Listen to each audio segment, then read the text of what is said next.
Sejumlah laporan menyebut bahwa militer pun kelabakan. Sistem Iron Dome yang selama ini digadang-gadang sebagai tameng sempurna tak mampu menghalau semua rudal. Beberapa proyektil berhasil menembus dan menghantam sasaran, termasuk yang paling sensitif, wilayah sekitar Bandara Internasional Ben Gurion, jantung transportasi Israel. Tak lama setelah itu, dari pihak Yaman muncul pernyataan mengejutkan.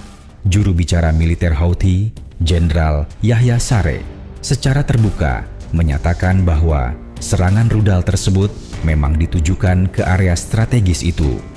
Alasannya jelas, sebagai respons terhadap agresi brutal Israel di Gaza. Langit Tel Aviv disapa dentum petir, rudal datang bukan sebagai hiburan akhir. Dari Yaman jauh membawa pesan getir, hentikan kekejaman atau kami akan menyisir. Saree menegaskan, itu bukan peringatan main-main.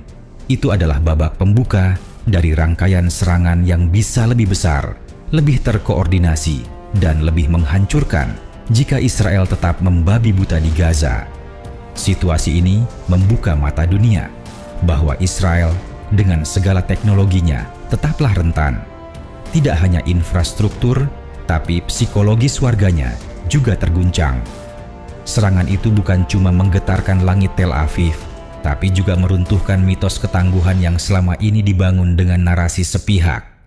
Kini, bukan cuma bom yang menghantam, tapi juga kesadaran bahwa dominasi tidak selamanya menjamin keselamatan, dan rakyat dimanapun berada selalu jadi korban dalam ego dan dendam para penguasa. Bila api dibalas api, rumah jadi abu. Bila dendam dilawan, bumi makin kelabu. Tapi bila nurani bicara, mungkin masih ada jalan menuju restu. Damai bukan kelemahan, tapi pilihan para pejuang sejati yang tahu waktu.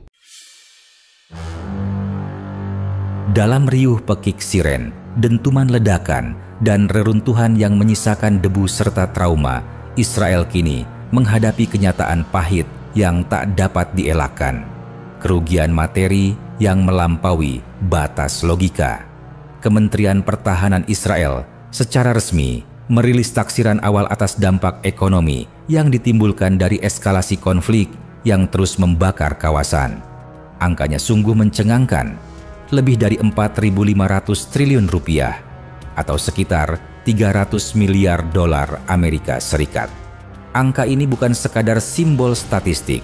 Di balik nominal fantastis tersebut tersembunyi deretan kerugian real, mulai dari infrastruktur sipil yang porak-poranda, kendaraan pribadi, dan militer yang hangus, fasilitas vital pemerintahan yang lumpuh, hingga jet tempur dan perlengkapan militer canggih yang hancur atau tak lagi dapat dioperasikan. Menurut laporan Kementerian Dalam Negeri Israel, beberapa kota yang berada di garis depan dan bahkan sejumlah kawasan strategis di pusat negara mengalami kehancuran parah. Rumah-rumah warga tak hanya retak, banyak yang rata dengan tanah. Ribuan keluarga kini mengungsi, hidup dalam ketidakpastian, kehilangan harta, kenangan, bahkan anggota keluarga. Fasilitas publik seperti sekolah, rumah sakit, stasiun, hingga pusat-pusat layanan masyarakat terkena dampaknya. Sektor perumahan menjadi yang paling terpukul. Diperkirakan, lebih dari 200.000 unit rumah mengalami kerusakan, mulai dari ringan hingga total. Tidak hanya rumah-rumah warga sipil yang luluh lantak dan kendaraan sipil yang hangus terbakar oleh api perang yang tak mengenal belas kasihan. Namun, kini laporan resmi dari Kementerian Pertahanan Israel mengungkapkan sisi kelam yang lebih menyesakkan. Sekitar 150 unit jet tempur Israel dilaporkan rusak berat, lumpuh, atau hancur total akibat rangkaian serangan udara dan rudal presisi tinggi dari pihak perlawanan.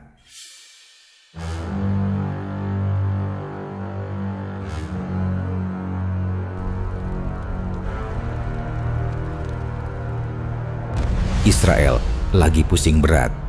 Bukan cuma karena serangan roket yang terus datang nyaris tanpa henti, tapi juga karena satu fakta yang bikin militer mereka gemetar. Sekitar 150 jet tempur mereka rusak parah, lumpuh atau hancur total. Yup, kamu nggak salah dengar, 150 pesawat tempur bro. ini bukan sekadar mobil mogok atau tank kebakaran, tapi jet-jet tempur mahal yang selama ini jadi andalan Israel buat mendominasi langit Timur Tengah. F-16 Fighting Falcon, sekitar 60 unit kena dampak. Jet ini biasa dipakai buat bombardir wilayah musuh, tapi sekarang justru jadi korban. F-15I Ra'am, jet gede yang bisa terbang jauh banget ini, sekitar 40 unit rusak. Beberapa bahkan hancur waktu pangkalannya dihajar roket.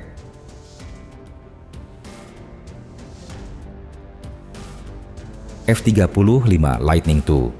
Nah, ini yang bikin Amerika Serikat juga garuk-garuk kepala. Jet siluman tercanggih di dunia ini seharusnya nggak bisa kedetek radar. Tapi katanya, belasan unit F-35 Israel rusak atau nggak bisa dipakai lagi. Duh!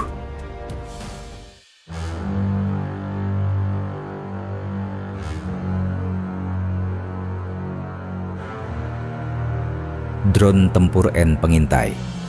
Nggak ketinggalan, sekitar 80 drone canggih juga dihajar. Mulai dari Heron sampai Harop, banyak yang jatuh atau ditembak pas lagi patroli.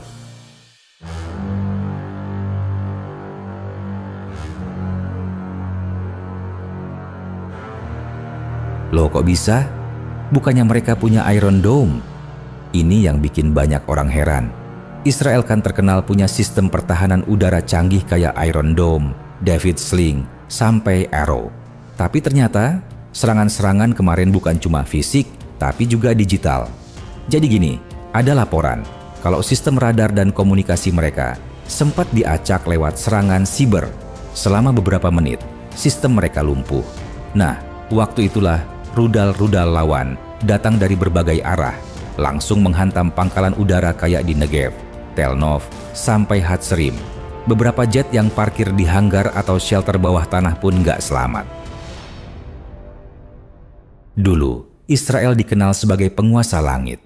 Jet tempur mereka, seperti F-35, bebas terbang kemana-mana, bombardir wilayah musuh tanpa hambatan. Tapi sekarang, semuanya berubah drastis. Kerugiannya luar biasa. Totalnya mencapai 4.500 triliun rupiah.